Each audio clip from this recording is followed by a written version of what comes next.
3분 동안 집중해주세요. 리프팅 레이저 받으신다고요? 제발 멈춰주세요. 남들한텐 다 좋다고 해도 나한텐 독이 될 수 있습니다. 아니 오히려 피부를 싹 늙게 만들 수 있어요. 리프팅 레이저 그냥 위로 당기는 시술로만 알고 계시죠? 사실 리프팅은 열로 지져서 줄이는 거예요. 고기를 불판에 올리면 쪼그라들듯이 피부 조직에 열을 쏴서 수축시키는 거죠. 처음 한번 받으면 얼굴이 이렇게 쫙 올라붙고 확실히 효과가 있어요. 근데 받으면 받을수록 얼굴이 점점 더 늙어 보일 수가 있어요. 대체 왜 그럴까요? 먼저 얼굴에 살이 없는데 안에 있는 지방까지 태워서 그래요. 리프팅 레이저 중에 지방을 파괴하는 에너지가 많은데요. 살이 없는데 지방까지 태워버리면 볼이 해골처럼 푹 패여서 광대가 상대적으로 툭 튀어나와 보일 수 있습니다. 그리고 피부가 이렇게 좀 얇은 분들 있죠. 열 자극 자체가 우리 겉에 보이는 피부에 독이 돼요. 피부가 좀 두껍고 얇지 않은 분들 있죠. 열을 흡수하는 층 자체가 도톰해서 괜찮은데요. 상대적으로 얇은 분들은 그 층 자체가 부족해서 무리해서 많은 수를 받게 되면 피부 속 수분이 바싹 마르면서 말린 육포처럼 변할 수가 있어요. 잔주름이 자글자글하게 생기고 생기 없는 퀭한 얼굴, 노안처럼 변해가기 쉽다 이거죠. 자, 여기서 하나 더. 처음 효과가 너무 좋으니까 한 번 맞들이면 간격을 안 지키고 자꾸 시술을 하려고 하시는 분들이 있어요. 근데 그게 문제. 효과가 떨어지는 것 같다 싶으면 불안해서 또 병원을 찾게 됩니다. 텅 비어있는 얼굴을 또 지지고 줄이거든요. 그럼 볼이 더 패이고 표정이 점점 더 어색해지면서 이런 악순환이 계속 반복돼요. 젊어지려고 수십에서 수백만 원 썼는데 내 손으로 직접 노화 급행열차 티켓을 끊어버리는 그런 꼴이 되는 거예요. 그렇다고 리프팅 무조건 하지 말라는 건 아닙니다. 저도 꾸준히 받고 있거든요. 다만 망하고 싶지 않다면 세 가지를 기억하시는 게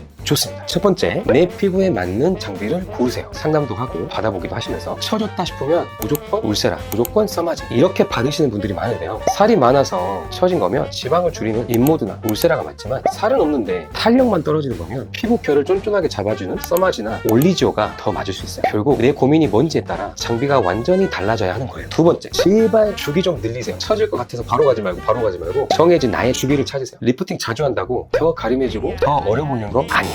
아직 근육이 적응 안 됐는데 그리고 효과가 계속 일어나고 있는데 매일 헬스장 가서 빡세게 운동하면 어떻게 될까요? 시름시름 근육통만 젖산만 쌓여서 더 힘들어요. 회복하는데 오래 걸려요. 우리 얼굴도 똑같습니다. 열을 줬으면 쉴 시간을 줘야 피부도 재생되고 탄력도 생기고 효과도 그때까지 유지가 되거든요. 최소 3개월 무조건 텀 두고 받으세요. 세 번째, 병원 선택을 신중히 하세요. 여기서 한번 저기서 한번 이런 식으로 쇼핑하듯 싸다고 가서 받으시는 분들 계시죠. 리프팅은 누가 어떻게 설계하느냐가 진짜 중요해요. 같은 장비로 받아도 어떤 의사 선생님이 해주냐에 따라서 결과가 아예 다르게 나오기 때문에 내 얼굴 전체 흐름을 제대로 보지 않고 그냥 처진 부위만 당기면 한 군데는 올라갔는데 다른 곳은 또 부러져 보이거나 전체 인상이 상대적으로 많이 어색해질 수 있어요. 그러니까 병원 고를 때 이벤트가 싼지보다 이 사람이 내 얼굴을 제대로 읽고 시술을 하려고 하는지 이걸 먼저 보셔야 합니다. 앞으로는 리프팅 예약하기 전에 딱 하나만 생각해보세요. 내 얼굴 지금 당겨야 할까? 이 질문 하나가 돈 아끼고 노안으로 가지 않게 내 얼굴을 지키는 가장 쉬운 방법입니다.